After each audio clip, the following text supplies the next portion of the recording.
بسم الله الرحمن الرحيم.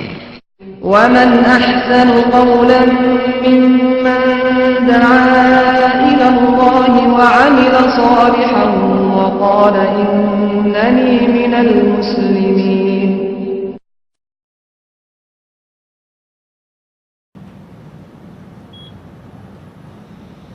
إن الحمد لله نحمده ونستعينه ونستغفره ونعوذ بالله من شرور أنفسنا ومن سيئات أعمالنا من يهده الله فلا مضل له ومن يضلل فلا هادي له وأشهد أن لا إله إلا الله وحده لا شريك له وأشهد أن محمدا عبده ورسوله.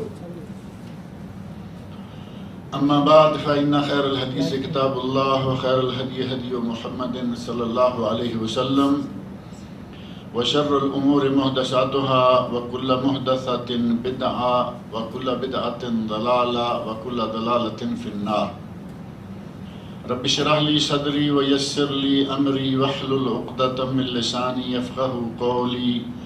رب أعوذ بك من همزات الشياطين وأعوذ بك رب أن يحضرون.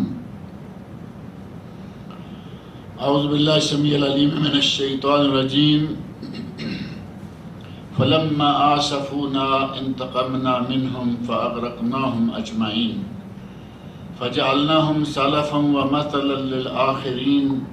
ولما ضرب ابن مريم مثلا إذا قومك منه يصدون وقالوا أآلهتنا خير أم هو ما ضربوه لك إلا جدلا بل هم قوم خصمون. إن هو إلا عبد أنعمنا عليه وجعلناه مثلا لبني إسرائيل. ولو نشاء لجعلنا منكم ملائكة في الأرض يخلفون وإنه لعلم للساعة فلا تمترن بها واتبعون هذا صراط مستقيم. پچھلے درس میں حضرت موسیٰ علیہ السلام اور ان کے مقابلے میں فرعون اور اس کی قوم، ان کا تذکرہ ہوا تھا کہ اللہ رب العزت نے موسیٰ علیہ السلام کو 9 آیات یا 9 معجزات عطا فرمائے، جن کے ذریعے پہلے نمبر پر حضرت موسیٰ علیہ السلام کی نبوت اور رسالت جو ہے اس کی تائید ہوئی کہ آپ واقعی نبی ہیں، وہ کام غیر نبی کوئی نہیں کر سکتا، یا غیر نبی کے ہاتھوں ایسا کام سر انجام نہیں دیا جا سکتا. تو ان میں سے ہاتھ کو جیب میں ڈالو اور نکالو، تخرج بیضاء للناظرین من غیر سوء، بغیر کسی بیماری کے وہ چمکتا ہوا چمکدار ہاتھ نکلے گا. بیماری نہیں، وہ جو برس ہے جس کو چنبل ہمارے یہاں کہتے ہیں، بلکہ تندرست لیکن اللہ کے حکم سے چمکتا ہوا. اور اسی طرح موسیٰ علیہ السلام کا عصا مشہور ہے، اور پچھلے درس میں وہ 9 کی 9 آیات جو نشانیاں ہیں ان سب کا ذکر ہوا تھا. اور قرآن کریم کا ایک مقام انہی آیات کے سلسلہ میں اس مرتبہ رہ گیا تھا جہاں اللہ رب العزت نے اکٹھے ہی ان سب چیزوں کا ذکر کر دیا ہے. ایک ہی جگہ پر 4 5 6 چیزیں اکٹھی ذکر کر دیں، اور اللہ رب العزت نے ارشاد فرمایا فَأَرْسَلْنَا عَلَيْهِمُ الطُّوفَانَ، ہم نے موسیٰ علیہ السلام کی قوم کو طوفان کے ذریعے پکڑا. فَأَرْسَلْنَا عَلَيْهِمْ، ہم نے ان پر طوفان بھیج دیا. اور طوفان کب آیا؟ ایسے نہیں حضرت موسیٰ علیہ السلام نے دیکھا کہ یہ بہت اڑے ہوئے ہیں، چڑے ہوئے ہیں اور اپنی جگہ سے ہٹنے کے لیے تیار نہیں، بلکہ مسلسل اپنی ہی بات کرتے جا رہے ہیں. تو اللہ رب العزت نے موسیٰ علیہ السلام کی بد دعا کرنے پر، موسیٰ علیہ السلام نے بد دعا کی کہ یا اللہ ان کو سیدھا کرنے کے لیے کوئی ایسا کام کر کے ان کے ہوش ٹھکانے آ جائیں. تو اللہ رب العزت نے ان کو ایک طوفان میں مبتلا کر دیا. طوفان میں مبتلا ہوئے تو فوری طور پر ہوش ٹھکانے آ گئے. ہمارے کیا کہتے ہیں، نانی یاد آ گئی. نانی یاد آ گئی کہ یہ کیا ہو رہا ہے. اب کہا کہ موسیٰ اللہ سے دعا مانگو کہ وہ ہمیں معاف کر دے اور ہم آئندہ سیدھے چلیں گے۔ موسیٰ علیہ السلام نے دعا مانگی، اللہ رب العزت نے وہ عذاب اٹھا لیا۔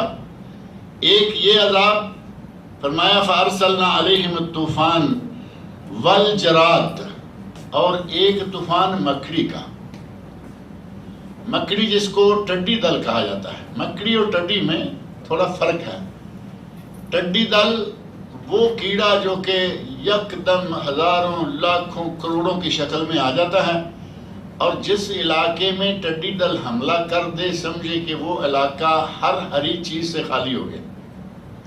سبز درخت کے پتے گئے، فصلیں گئیں، باغات گئے، جس چیز پر وہ، چونکہ آپ میں سے کسی نے دیکھا ہے وہ منظر؟ ہم نے کئی مرتبہ دیکھا یہ منظر، دیہاتی علاقوں میں یہ منظر بہت نظر آتا رہتا ہے۔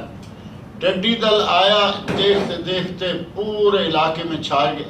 اس کے آنے پر یوں لگتا ہے کہ آج شاید سورج نہیں چڑھا ہوا، یعنی اتنی کثرت سے اس کے وہ ہوتے ہیں اس کے ممبرز کہ وہ روشنی، سورج کی روشنی کے آگے ایک سائے کی شکل بن جاتے ہیں، اور لمبا چوڑا عرصہ وہ رکتے نہیں، ایسے لگتا ہے کہ چلتے آ رہے ہیں، چلتے گزرتے جا رہے ہیں، جتنا بھی سبزہ ہے وہ سارے کا سارا ختم کرتے جا رہے ہیں۔ اس علاقے میں جب تک سبزہ ہے تب تک وہ ہیں، اور وہ منٹوں میں، لمبا عرصہ نہیں، یہاں سے گزر رہے ہیں، جائے گا دل، ٹڈی دل کا معنی کیا؟ لشکر، لشکر کا لشکر روانہ ہوتا ہے، جو کچھ راستے میں ہرا پیلا آ رہا ہے کھاتے چلا جاتا ہے۔ اللہ رب العزت نے موسیٰ علیہ السلام کی قوم کو، فرعون کی قوم کو موسیٰ علیہ السلام کے کہنے پر، بددعا کرنے پر، موسیٰ علیہ السلام کی نبوت کو صادق ثابت کرنے کے لیے فرعون اور اس کی قوم پر اس ٹڈی کا بھی عذاب نازل کیا۔ وہ عذاب آتے ہی سارا سبزہ ختم، سبزیاں ختم، فصلیں ختم، باغات ختم، سب لوگ پریشان ہو گئے۔ اور یہ ہمارے جو آتا ہے یہ نکل جاتا ہے، وہ نکل نہیں رہا، بیٹھا ہوا ہے، یعنی اپنے اس علاقے پہ قبضہ کیے ہوئے ہے۔ نتیجہ یہ ہوا کہ قحط بھی ہو گئی، اب ساری چیزیں تو وہ کھا گئے، اور جانے کا نام بھی نہیں لے رہے۔ موسیٰ علیہ السلام کے دعا کرنے پر اللہ رب العزت نے ان کی دعا قبول فرمائی، اور یہ ٹڈی دل کا جو عذاب ہے یہ بھی اللہ رب العزت نے ان سے اٹھا لیا۔ قوم موسیٰ علیہ السلام کی اپنی قوم بھی بڑی پیاری تھی، اور سامنے والے جو ہیں قوم تو وہی تھی، عادت ان کی بھی وہی ہے۔ ادھر کہتے ہیں کہ دعا کرو ہم سے یہ عذاب اٹھ جائے، ادھر عذاب اٹھتا ہے تو ادھر وہ دوبارہ اسی اپنی پہلی جگہ پہ آ جاتے ہیں۔ اللہ رب العزت نے وہ ٹڈی کا عذاب جو ہے اسے اٹھایا، تو اس کے بعد اللہ رب العزت نے ان کو القمل، قمل جوئیں، اور پچھلے درس میں ذکر کیا تھا کہ قمل جوئیں، یا بعض نے کہا سسری، سسری اور سسرا وہ نہیں جو آپ سمجھ رہے ہوں گے۔ سسری چھوٹا سا کیڑا جو گندم کو اور جتنے بھی غلے ہیں ان کو لگ جاتا ہے، باریک سا کیڑا، وہ کھا جاتا ہے۔ کسی نے کہا کہ اس سے مراد سسری ہے، یعنی وہ چھوٹا سا کیڑا ہے جو غلے کو کھا جاتا ہے۔ غلے کا دانہ آپ دیکھیں گے، گندم کا دانہ ہے وہ پورا ہے لیکن اندر سے خالی ہے، اس نے نشاستہ یا جو اس کے اندر آٹا ہے وہ سارا کا چٹ لیا۔ کسی نے کہا جوئیں، اگر جوئیں کہا جائے تو جسم کے لیے عذاب، اور اگر وہ کیڑا مان لیا جائے تو وہ بھی عذاب، اور اس سے بڑا عذاب۔ جسم تو جوؤں کے ساتھ کچھ بھی کر کے ٹائم پاس ہوگا، اور اگر پیٹ میں کچھ نہ جائے تو پھر تو ٹائم پاس نہیں ہو سکتا نا۔ اللہ رب العزت نے ایک سے بڑھ کر ایک عذاب میں انہیں مبتلا کیا۔ وَالضَّفَادِعَ، وہ جان اس سے ان کی چھوٹی، معافی تلافی ہوئی تو اللہ رب العزت نے مینڈکوں کے عذاب میں مبتلا کر دیا۔ اب ہر جگہ مینڈک، پانی میں مینڈک، دودھ میں مینڈک، سالن میں مینڈک، جو چیز تیار ہے ڈھکن اٹھاتے ہیں اندر سے مینڈک نکل آتے ہیں۔ اس عذاب کے اندر مبتلا رہے، اور دعائیں مانگ مانگ کر موسیٰ علیہ السلام نے یہ عذاب ٹلوایا، تو اللہ رب العزت نے انہیں ایک اور عذاب میں مبتلا کر دیا، اور وہ ہے والدم، خون کا عذاب۔ جس برتن میں پانی رکھا ہے پینے کے لیے اٹھاتے ہیں تو اس میں پانی نہیں بلکہ خون ہے، ہر جگہ خون. اور پچھلے درس میں نے بتایا مچھلیاں مر گئیں. اب مچھلی تو خون پہ نہیں زندہ رہے گی نا، مچھلی تو پانی کا جانور ہے، جب تک پانی ہے وہ ہے. پانی کے باہر نکال کے رکھیں تو مچھلی تڑپ تڑپ کے ختم ہو جاتی ہے، اور جب خون آ گیا تو گویا کہ وہ باہر رکھی ہوئی ہے. مچھلیاں مر گئیں، کھانے کے لیے کچھ نظر نہیں آ رہا. اللہ رب العزت نے موسیٰ علیہ السلام کی دعا پر یہ عذاب بھی ان سے اٹھایا. اللہ رب العزت نے فرمایا آیات مفصلات، یہ ساری کھلی کھلی نشانیاں تھیں، واضح اور روشن نشانیاں تھیں جن سے اللہ رب العزت نے اس قوم کو مبتلا کیا. فَاسْتَكْبَرُوا وَكَانُوا قَوْمًا مُجْرِمِينَ، عذاب ہٹتے وہ تکبر میں پھر سے مبتلا ہو جاتے. اور اللہ رب العزت فرمایا کہ یہ تو قوم ہی مجرم کی تھی، اور جب قوم ہی مجرموں کی تھی تو اللہ رب العزت نے پھر ان مجرموں کے ساتھ کیا وہ بڑا مشہور اور معروف واقعہ ہے. اللہ رب العزت نے ان کو سرے سے جڑ سے اکھاڑ دیا. پوری کی پوری فوج جو ہے، پورے کا پورا لاؤ لشکر بمے فرعون، وہی جگہ جہاں سے اللہ رب العزت نے موسیٰ علیہ السلام کو پار لگایا، اسی جگہ پر اللہ رب العزت نے فرعون اور اس کے لشکر کو تباہ کیا. وہی جگہ ہے. حضرت موسیٰ علیہ السلام کے اپنے ساتھی جو ہیں ایک مرتبہ ڈر گئے، کہتے ہیں کہ موسیٰ ہم گھیرے گئے. جب دیکھا کہ پیچھے فوج آ رہی ہے اور آگے پانی ہے، نیل ہے، دریا ہے، تو کہتے ہیں کہ ہم مارے گئے، پکڑے گئے، اب تو ہمارے وہ پیچھے آ رہے ہیں. موسیٰ علیہ السلام نے کہا کہ ڈرو نہیں، گھبراؤ نہیں، ہمارے ساتھ ہمارا رب ہے، ہمیں کوئی پکڑ نہیں سکتا، ہمیں کوئی خطرہ نہیں. اللہ رب العزت نے موسیٰ علیہ السلام کو حکم دیا کہ پانی پہ ڈنڈا ماریے. پانی پہ ڈنڈا مارا، اللہ رب العزت نے راستہ بنا دیا. دونوں طرف پانی پہاڑوں کی شکل میں جمع ہو گیا، ادھر بھی پانی ادھر بھی پانی، اور درمیان سے فوج نکل گئی. راستہ صاف ستھرا خشک راستہ مل گیا. اللہ رب العزت کے لیے تو کوئی مشکل نہیں بظاہر لگتا ہے کہ چیز کو ہم نکالیں، پانی نکال دیں، تب بھی کوشش کریں تو اس کو سکھانے کے لیے وقت چاہیے. اللہ رب العزت کے لیے ایسی کوئی چیز نہیں ہے. اللہ نے ان کے گزرنے کے لیے خشک راستہ پانی کے اندر سے تیار کر دیا. اور پیچھے والی پارٹی بھی آ رہی ہے، حزب مخالف ہے، اپوزیشن ہے، وہ بھی آ رہی ہے. جب عین پورے کے پورے لشکر آدھا داخل ہوا، اگلے کنارے پہ لشکر پہنچ گیا اور پچھلا فوجی پچھلے کنارے میں اندر داخل ہو گیا. جب آخری طور پر سارے کے سارے فوجی فرعون سمیت پانی میں اتر گئے، اب اس وقت تو راستہ خشک ہے اور وہ دیکھ رہے ہیں کہ ابھی ابھی وہ گئے ہیں، اب ہم ان کو پار جا کے پکڑ لیں گے. پار نکلنے کے لیے اللہ رب العزت نے انہیں موقع نہیں دیا بلکہ وہیں پکڑ لیا. اللہ نے جس پانی کو حکم دیا تھا رک جاؤ، اس پانی کو حکم دیا کہ اب اپنا کام کرو. اللہ رب العزت کی قدرتیں اس کا کوئی اندازہ نہیں کر سکتا. ہم بعض دفعہ بعض امور کے معاملے میں سوچتے ہیں کہ یہ کیسے ہو جائے گا.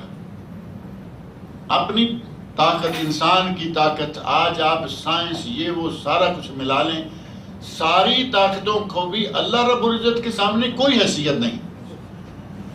اللہ رب العزت کی قدرت ایسی ہے کہ اتنا بڑا سورج آسمان پہ چمکتا ہے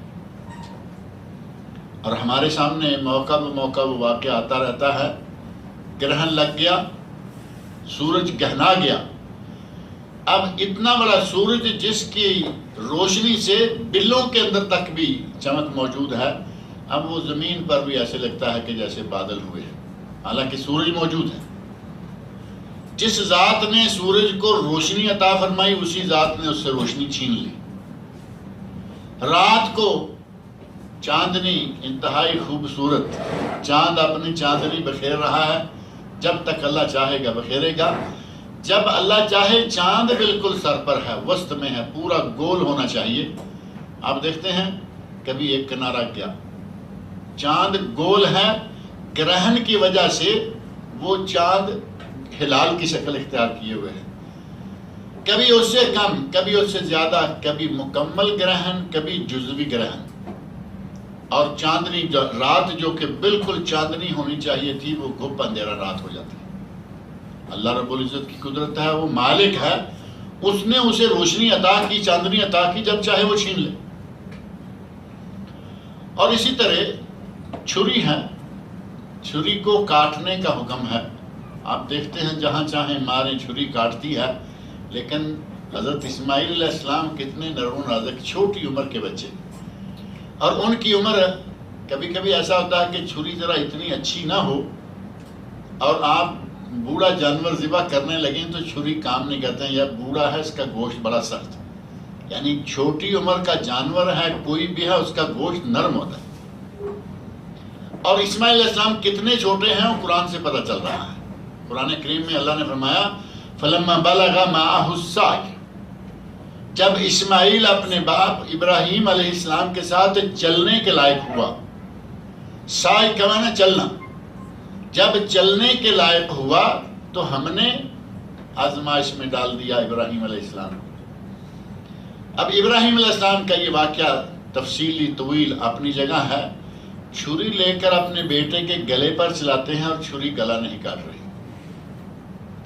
بڑا بوڑھا بھی نہیں ہے کہ بھائی گوشت بڑا سخت ہے، اور چلانے والا وہ یہ نہیں کہ چاہتا نہیں، بلکہ باقاعدہ اپنے بیٹے کے ساتھ مشورہ کر کے۔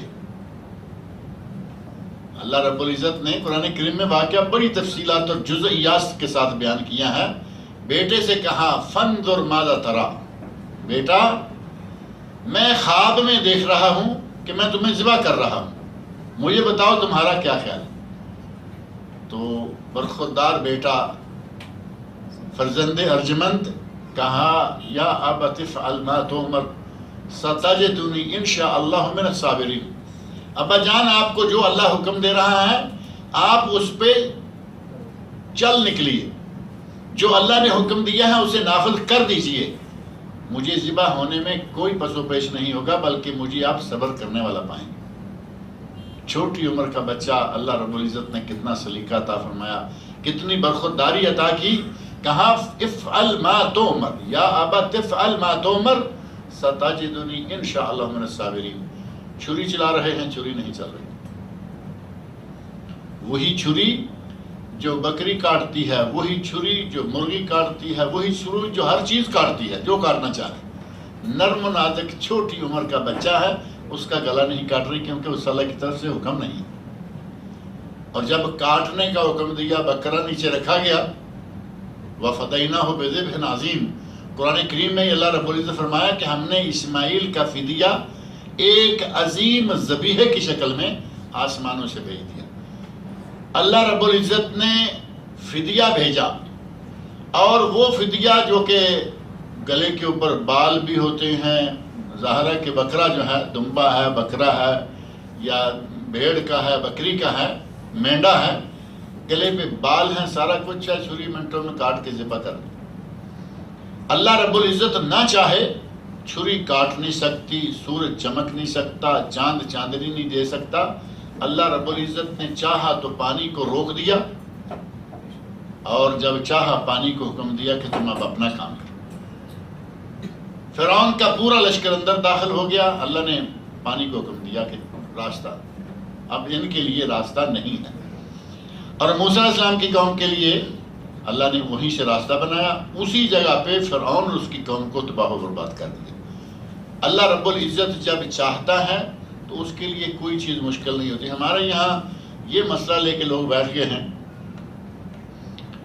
نبی اکرم صلی اللہ علیہ وسلم نے ارشاد فرمایا کہ جب کوئی مجھ پر سلام بھیجتا ہے تو اللہ میری روح کو لوٹا دیتا ہے اور میں اس کا جواب دیتا ہوں۔ یہ حدیث ہے، اور یہ حدیث ہے کہ اللہ نے فرشتے مقرر کر رکھے ہیں، ان للہ ملائکۃ سیاحون، اللہ کے مقرر کردہ فرشتے ہیں جو دنیا میں گھومتے رہتے ہیں۔ سیاحون، سیاح کا لفظ تو معروف ہے نا، سیاح ہمارے دنیا میں جو سیر و سیاحت کے لیے نکلے رہتے ہیں، مقصد ہو یا نہ ہو، ابن بطوطہ ہے، فلاں ہیں، بڑے سیاحوں کے نام ملتے ہیں، ساری دنیا میں گھومتے پھرنے والے۔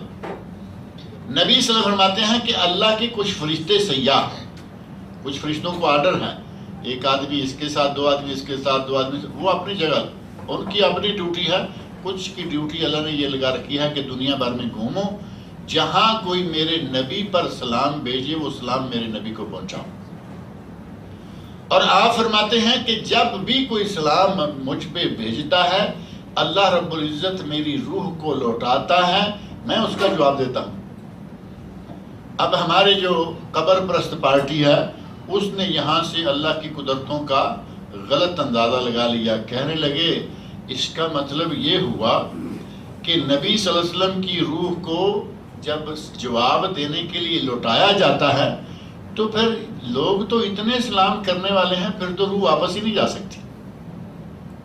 اسی سے کہا کہ وہ بالکل زندہ ہیں، حیات ہیں، اور دنیاوی معمولات جو ہیں وہ بھی سر انجام دے رہے ہیں. نعوذ باللہ من ذالک. نبی صلی اللہ علیہ وسلم زندہ ہیں، آپ حیات ہیں، لیکن اس دنیا میں نہیں، برزخ میں. اور برزخ میں سارے حیات ہیں، کوئی خصوصیت تو نہ رہ گئی نا. اور نبی صلی اللہ علیہ وسلم کی طرح باقاعدہ شہداء کے بارے میں تو یہاں تک بھی ہے کہ ان کو مردہ نہ کہو، ان کو مردہ نہ کہو، بل احیاء، بلکہ وہ زندہ ہیں، عند ربہم یرزقون. ایک جگہ فرمایا کہ وہ اپنے رب کے پاس رزق دیے جاتے ہیں، اور دوسری جگہ فرمایا وَأَنْتُمْ لَا تَشْعُرُونَ، تم اس کا شعور نہیں رکھتے کہ وہ کیسی زندگی زندہ ہیں زندہ، تمہیں یہ شعور نہیں کہ وہ کیسی زندگی. اگر یہ مان لیں کہ نبی صلی اللہ علیہ وسلم اسی طرح زندہ ہیں جیسے دنیا میں، تو پھر شہداء بھی زندہ ہونے چاہیے. اور اگر شہداء بھی زندہ ہیں، نبی بھی زندہ ہیں، تو نبی کی خصوصیت ختم ہو گئی. اور اس سے بڑھ کر یہ کہ اللہ رب العزت فرمایا وَأَنْتُمْ لَا تَشْعُرُونَ، تمہیں اس کا شعور نہیں کہ وہ زندگی کیسی ہے. اگر دنیاوی زندگی میں وہ زندہ ہوتے تو ان کی بیویاں دوسرا نکاح کیوں کرتی؟ شہداء کی بیویاں نکاح کرتی ہیں یا نہیں؟ ادھر آدمی شہید ہوا، نوجوان آدمی تھا، محاذ پہ نکلا، شہید ہو گیا، اس کی بیوی دوسرا نکاح کر لیتی. 4 مہینے 10 دن عدت ہے جس کا شوہر شہید ہو جائے یا فوت ہو جائے. 4 مہینے 10 دن کے بعد وہ عورت نکاح کر لیتی. اللہ کہہ رہا ہے ان کو مردہ مت کہو، یعنی وہ مردہ مت کہو احتراماً، لیکن اس دنیا میں وہ زندہ نہیں ہے. بل احیاء، آخرت کی زندگی میں، برزخ کی زندگی میں. وہی معاملہ ہمارے لوگ سمجھنے کو تیار نہیں. کہیں گے جو دیکھو اولیاء کرام زندہ ہیں، اولیاء کرام اپنی قبروں میں موجود ہیں، سنتے ہیں. صرف نبی صلی اللہ علیہ وسلم کے بارے میں آپ نے فرمایا کہ آپ کی روح کو لٹایا جاتا ہے اور آپ سنتے ہیں. رہا دوسرے مردے تو کسی کے بارے میں ایسی کوئی خبر قرآن کریم میں نہیں، حدیث شریف میں نہیں، بلکہ صاف طور پر اللہ نے فرمایا اِنَّكَ لَا تُسْمِعُ الْمَوْتَى، اے میرے نبی تم مردوں کو نہیں سنا سکتے. مردہ مر گیا تم انہیں سنا نہیں سکتے، اور اگر اللہ چاہے تو مردے کو سنا سکتا ہے. خود اللہ رب العزت نے یہ بیان فرمایا اِنَّكَ لَا تُسْمِعُ الْمَوْتَى، تو مردوں کو نہیں سنا سکتا. اور غزوہ بدر کے اندر جو مردے تھے مشرکین کے، انہیں کنویں میں ڈالا گیا. نبی اکرم صلی اللہ علیہ وسلم اس کنویں کی منڈیر پر کھڑے ہو گئے، کنارے پر، اور کنارے پر کھڑے ہو کر انہیں کہا کہ آج تمہیں اپنا کیا ہوا جو ہے تمہارے سامنے آ گیا، یعنی تم جو کرتوت کر رہے تھے آج تم نے اللہ کا وعدہ دیکھ لیا. تو حضرت عمر فاروق رضی اللہ عنہ پاس کھڑے ہیں، کہتے ہیں یا رسول اللہ کن سے باتیں کر رہے ہیں؟ یہ گندے مردار اب مر چکے، گل چکے، کنویں میں ان کو پھینکا گیا، یہ کیا سنیں گے؟ تو نبی صلی اللہ علیہ وسلم فرمایا عمر آج میری بات کو یہ تم سے زیادہ بہتر سن رہے ہیں، کیونکہ انہیں اللہ نے آر دلانے کے لیے یہ بات سنانا ہے. نبی فرمایا یہ آج میری بات کو تم سے بھی بہتر سمجھ رہے، لیکن ہر مردہ نہیں، ہر مردہ نہیں سنتا. اللہ نے وہ قانون بیان کر دیا اِنَّكَ لَا تُسْمِعُ الْمَوْتَى. ہمارا مولوی یہ ماننے کے لیے تیار نہیں ہے، خاص طور پر جو قبر پرست لوگ ہیں، وہ ایسا عجیب نقشہ بنائیں گے حدیث کا کہ لو جی روح کو اللہ لاتا ہے، اتنے لوگ سلام کرتے ہیں، اس کا مطلب ہے کہ روح جا نہیں سکتی. اللہ کی طاقتوں کا غلط اندازہ ہے یا نہیں؟ اللہ رب العزت جو سورج کی روشنی چھین لے، چاند کی چاندلی چھین لے، جو پانی سے بہنا روک دا، بہنا اور اس کا بہاؤ ختم کر دے، جو چھری کو کاٹنے کی طاقت سے محروم کر دے، وہ ذات یہ نہ کر سکے گی۔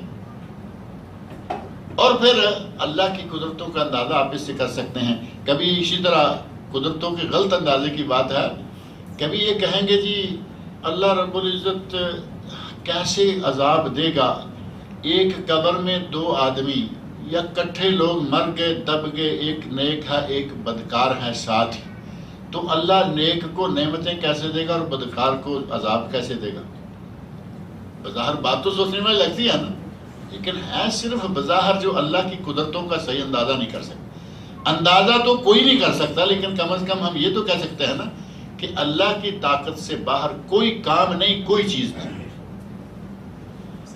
اب اس کو اگر سمجھنا ہو تو بہت آسان ہے کہ ایک چارپائی پر 2 لوگ سوئے ہوئے ہیں، میاں بیوی ہیں، کوئی ہیں، چارپائی پہ سوئے ہوئے ہیں، اور سوئے ہوئے میں سے دونوں خواب دیکھ رہے ہیں۔ دونوں کا خواب ایک ہونا ضروری ہے؟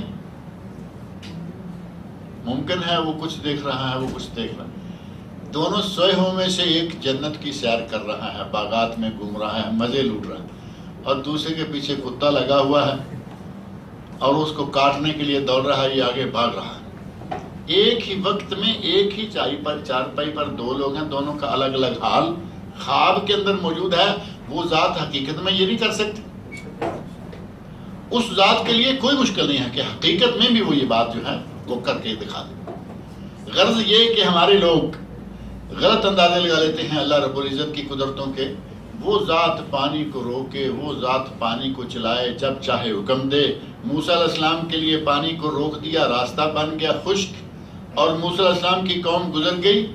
فرعون اور اس کے لشکر کی باری آئی، پانی کو حکم دیا اپنا کام کرو، سارے کے ساروں کو غرق کر دیا۔ اور اللہ رب العزت نے غرق کر کے مارا موسیٰ علیہ السلام کے دشمنوں کو، اللہ رب العزت نے غرق کر کے مارا حضرت نوح علیہ السلام کے دشمنوں کو۔ پوری قوم اور طوفان نوح کا واقعہ معروف ہے، قرآن کریم کے اندر موجود ہے۔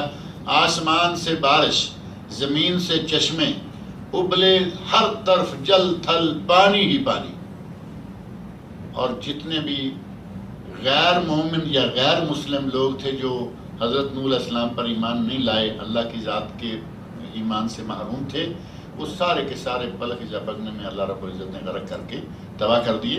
اللہ رب العزت کی قدرتیں اس طرح ہیں۔ اللہ رب العزت ارشاد فرماتے ہیں فلما آسفونا، فرعون کے بارے میں، اس کے لشکروں کے، اس کی فوجوں کے، اس کی قوم کے بارے میں، فلما آسفونا، جب ہمیں ناراض کر دیا ان لوگوں نے۔ اللہ حکم دے رہا ہے کہ میری وحدت کو، میری ذات کو، میری الوہیت کو صرف مجھے الہ مانو، میرے سوا کسی کو معبود قبول نہ کرو۔ تو انہوں نے ہر طرح کے معبود بنائے ہوئے ہیں، بلکہ سب سے بڑا معبود ان کا بادشاہ ہے۔ فرعون کہہ رہا ہے نا انا ربکم الاعلی، میں تمہارا بڑا رب ہوں، اور قوم مانے ہوئے ہے۔ پچھلے درس میں نے ذکر کیا کہ اس نے قوم کو الو بنایا اور قوم الو بنی رہی۔ قرآن کریم میں اللہ نے فرمایا ہے کہ اس نے اپنی قوم کی عقلوں کو معمولی سمجھا، ہلکا سمجھا، گویا کہ قوم کو الو بنایا، احمق بنایا، وہ بنے رہے، انہوں نے اسے بھی اپنا رب مانے رکھا۔ جب اللہ رب العزت کی حکومت میں کسی غیر اللہ کو رب مانیں گے تو اللہ کو غصہ آئے گا نہیں آئے گا؟ اللہ رب العزت نے اس ناراضگی کا اظہار کرتے ہوئے فرمایا فلما آسفونا، جب ان لوگوں نے ہمیں ناراض کر دیا، ہمیں غضبناک کر دیا، غصہ دلایا، انتقمنا منہم، تو پھر ہم نے ان سے انتقام لے لیا۔ روکا جا رہا ہے کہ میرے سوا کوئی معبود برحق نہیں، کسی کی عبادت نہ کرو، کسی کو میری صفات نہ دو، نہیں مان رہے۔ اللہ نے فرمایا کہ ہم نے ناراض ہو کر ان سے انتقام لیا۔ اللہ تعالیٰ اپنے انتقام سے محفوظ رکھے۔ جس سے اللہ انتقام لے اس سے کوئی بچ سکتا ہے؟ انسان میں چاہے کتنی طاقتیں ہوں، چاہے کتنی قدرت ہو، اور وہ چاہے جس طریقے کے پلاننگ کرے، مکر و فریب کرے کہ میں اس سے انتقام لوں گا، جب تک اللہ نہ چاہے وہ کچھ بھی نہیں کر سکتا۔ اور جب اللہ کہے کہ میں نے ان سے انتقام لینا ہے، اسے کوئی روکنے والا ہے؟ وہ کرتا ہے جو چاہے، اور جس چیز کو کرنا چاہے اسے کوئی روکنے والا نہیں، اور جو چیز وہ کر گزرے اس سے کوئی پوچھنے والا نہیں. کوئی یہ نہیں کہہ سکتا کہ اللہ تو نے ایسا کیوں کیا. وہ مالک ہے اور صاحب کن فیکون ہے. خاص صفت اللہ رب العزت کی کن فیکون، کہ وہ کسی بھی چیز کو کہے ہو جا وہ ہو جاتی ہے. جو اتنی قدرتوں کا مالک ہے اس کے لیے اگر کہے کہ میں نے ان سے انتقام لیا تو اس کے انتقام کے سامنے کوئی چیز رک نہیں سکتی، اڑ نہیں سکتی، ٹھہر نہیں سکتی. اللہ نے فرمایا انتقمنا منہم فاغرقناہم اجمعین، ہم نے ان سارے کے ساروں کو پانی میں غرق کر دیا. دریا میں پہلے کنارے سے لے کے پچھلے کنارے تک ساری فوج مکمل بھر گئی تو پانی کو حکم دیا کہ اب اپنا کام کرو. ساری کی ساری قوم کو، اس کے لشکروں کو اللہ نے تباہ کر کے فنا کر دیا. فجعلناہم سلفا ومثلا للآخرین، ہم نے انہیں سلفا، پہلے لوگ، یعنی ان کی جیسے کہتے ہیں کہ قصہ پرینہ، پرانی کہانی کر دیا انہیں کہ دنیا میں گویا کہ کبھی تھے ہی نہیں. ان کا نام و نشان مٹا دیا، سب کے سب کو بسم کر دیا. وَمَثَلًا لِلْآخَرِينَ، اور جو آنے والے لوگ ہیں ان کے لیے ہم نے انہیں مثال بنا دیا، نشانہ عبرت بنا دیا کہ اگر ہمارے سامنے کوئی اڑے گا تو ہم اس کے ساتھ یہ بھی کر سکتے ہیں. اب اس قوم نے اپنی جہالت میں آ کر فرعون کی باتیں مان کر ایک اڑی کی بنا پہ آ کے وہ تمہارے ساتھ تمہارے سامنے جوان ہوا. اس فرعون سے بڑی عمر کے لوگ اس کے لشکر میں موجود ہوں گے. تمہارے سامنے بڑا ہوا، جوان ہوا، پیدا ہوا، ماں باپ اس کے تم جانتے ہو، لیکن کسی چیز کی پرواہ کیے بغیر اس کو رب ماننا شروع کر دیا. اب اتنی حماقت انہوں نے کی، اللہ رب العزت نے ان سب سے انتقام لے لیا اور فرمایا کہ ہم نے انہیں آئندہ آنے والی نسلوں کے لیے، آئندہ آنے والی قوموں کے لیے، انسانوں کے لیے عبرت کا نشان بنا دیا. اور عبرت کا نشان بننے کے لائق تھے کہ اس نے احمق بنایا، بن گئے. اور آج بھی یہ سلسلہ چلتا آ رہا ہے. کچھ بڑے شاطر قسم کے لوگ ہمارے بھائیوں کو احمق بناتے ہیں، اپنے پیچھے لگاتے ہیں، جس طرح چاہتے ہیں انگلیوں پہ نچاتے ہیں اور وہ ناچ رہے. وہ کوئی ایک منظر نہیں، بڑا تعجب آتا ہے کہ ہمارے پچھلے دنوں ایک کلپ دیکھنے کو ملا. پاکستان میں ہے پارٹی، انڈیا میں، پاکستان انڈیا ایک ہی تو بات ہے، اس میں تو کوئی فرق نہیں ہے. ادھر ہو گیا یا ادھر ہو گیا، ایک جیسے لوگ، ایک جیسی عادتیں، ایک جیسی مذہبی حالت، وہ ساری ایک ہے. ہندو ہمارے یہاں بھی تھوڑے بہت ہیں، ادھر زیادہ ہیں. عیسائی ہمارے یہاں بھی ہیں، ادھر بھی ہیں. مسلمان ادھر بھی ہیں، ادھر بھی ہیں. مسلمانوں کا ٹولہ بیٹھا ہوا ہے. ایک آدمی ایک سائیڈ میں بیٹھا ہے. دیکھنے میں مولوی نظر آتے ہیں سارے، دیکھنے میں سارے باریش ہیں، اچھی داڑیاں رکھی ہوئی ہیں، سر پہ پگڑیاں، رومال، ٹوپیاں، یعنی باشرح معزز قسم کے لوگ نظر آتے ہیں. آدمی چلتے ہوئے، جھومتے ہوئے، لہراتے ہوئے آیا. آ کے ایسے سامنے والے نے ہاتھ بڑھایا، مصافحہ کیا تو وہی ایسی حرکتیں کہ مجھے شرم آتی ہے حرکت کرتے ہوئے بھی. ایک دم تڑپنا شروع کر دی، ایسے جیسے کہ اس مولوی نے اس کو کوئی بجلی کا جھٹکا دے دیا، کرنٹ لگا دی. اور اس کو شاید کرنٹ پیر ہی کہا گیا کہ یہ کرنٹ بابا ہے. یہ لوگوں کو کیسا الو بنا رکھا ہے، اور وہ اسی طرح لگے ہوئے. اور پھر اب کرنٹ کا کام ہے کہ ہاتھ لگا، بجلی ننگی تار کو ہاتھ لگ گیا، ایک منٹ کا جھٹکا لگا، یا مر گیا یا بچ گیا، لیکن وہ یہ نہیں ہے کہ اپنے ساتھ پکڑے رکھے گی، یا پیچھے بھی ہٹ گیا تو آدمی تڑپتا ہی رہے گا. وہ اسی طرح جھومتا، لہراتا، پیچھے جا کے اپنا کام شروع رکھتا ہے، دوسرا آ جاتا ہے. کتنا لوگوں کو بہکایا ہوا ہے، کتنا الو بنایا ہوا ہے. ان کو جو جو کہا ہوا ہے وہ کرتے چلے جاتے ہیں. اس طرح کے عجیب و غریب قسم کے ہمارے یہاں کارنامے دکھائے جاتے ہیں. تو وہ جب کسی کی عقل سے کوئی آدمی کھیلے اور اسے اپنے پیچھے اس طرح لگائے کہ جیسے وہ کہے گا ویسے کرے گا، اس کی عقل ماری گئی. اللہ رب العزت نے فرمایا کہ فرعون نے اپنی قوم کے لوگوں کو عقل کو معمولی، خفیف، ہلکا سمجھا. یعنی ان کو الو سمجھا اور خوب الو بنایا. اور اس زمانے پہ نہیں، آج ہمارے زمانے میں دیندار لوگ بھی ایک دوسرے کو الو بنا رہے ہیں. یہ تو ایک واقعہ، ایسے بہت ساری چیزیں، بہت ساری کرتوت موقع بموقع نظر آتے رہتے ہیں کہ مسلمانوں کو الو بنایا جاتا ہے، اپنے نظریات نافذ کرنے کے لیے ان کو ہم پر پیچھے لگا لیا جاتا ہے. اللہ رب العزت نے فرمایا وَلَمَّا ضُرِبَ ابْنُ مَرْيَمَ مثلا، جب مریم ابن مریم کی مثال دی گئی. لما ضُرِبَ ابْنُ مَرْيَمَ مثلا، جب ابن مریم یعنی عیسیٰ علیہ السلام کی مثال دی گئی. اِذَا قَوْمُكَ مِنْهُ يَصِدُّونَ، تو تیری قوم کے لوگ چیخنے لگے، چلانے لگے.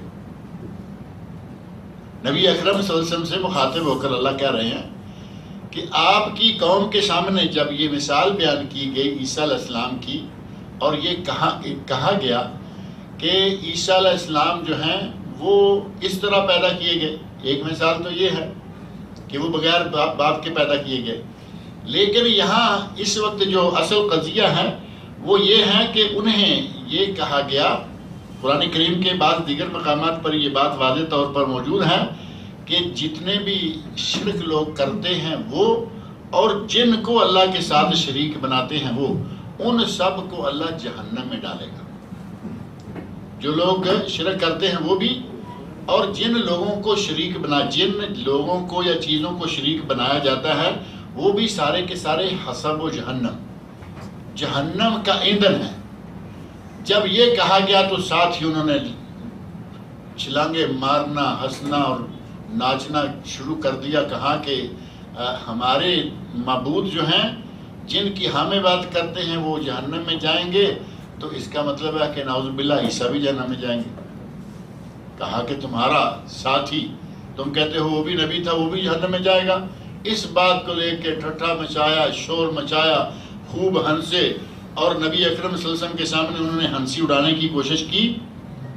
اللہ رب العزت نے یہ بات بیان ضرور فرمائی کہ جو شرک کرنے والے ہیں وہ بھی، اور جن کو اللہ کا شریک بنایا جاتا ہے، مورتیاں، دیویاں، پتھر کے، لکڑی کے جتنے بھی صنم ہیں، ان سب کو اللہ جہنم میں ڈالے گا. لیکن ساتھ ہی اللہ رب العزت نے یہ بھی فرما دیا کہ جن لوگوں کے ساتھ ہمارا نیکی کا وعدہ ہے، انبیاء کے ساتھ اللہ کا نیکی کا وعدہ ہے، جن لوگوں کے ساتھ ہمارا نیکی کا وعدہ ہے ان کا وعدہ ہم پورا کریں گے، ان کو جہنم میں نہیں ڈال دیں گے. عیسیٰ علیہ السلام چونکہ انبیاء کرام میں سے ایک نبی ہیں، اللہ رب العزت کے بڑے برگزیدہ نبی اور رسولوں میں سے رسول ہیں، اور اللہ رب العزت نے ایک خاص طریقے سے ان کو دنیا میں بھیجا ہے. ہر آدمی ماں اور باپ سے پیدا ہوتا ہے، عیسیٰ علیہ السلام کو اللہ رب العزت نے بغیر باپ کے پیدا کیا. ایک نشانی ہے نا، ایک آیت ہے خاص. اور یہ بھی اللہ رب العزت نے اپنی قدرت کا مظاہرہ کیا کہ کوئی یہ نہ سمجھ بیٹھے کہ بس یہ قانون بن گیا ہے، اس قانون سے باہر کوئی نہیں نکل سکتا. اللہ رب العزت نے آغاز ہی ایسے طریقے سے کیا کہ میں جو چاہے کر سکتا ہوں. مٹی اور گارے سے، پانی، مٹی، گارا سے تیار کر کے آدم علیہ السلام کو اللہ رب العزت نے بنایا، اور اس میں روح پھونکی اور وہ کھڑے ہو گئے. اللہ رب العزت نے آدم علیہ السلام کو جتنے بڑے وہ تھے، بخاری اور مسلم کی حدیث ہے کہ آدم علیہ السلام کی تخلیق کے وقت ان کا قد 60 ہاتھ تھا، ہے نا حدیث میں. خلق اللہ آدم علی صورتہ 60 ذراعا، اللہ رب العزت نے آدم علیہ السلام کو ان کی شکل میں اور 60 ہاتھ کا بنایا.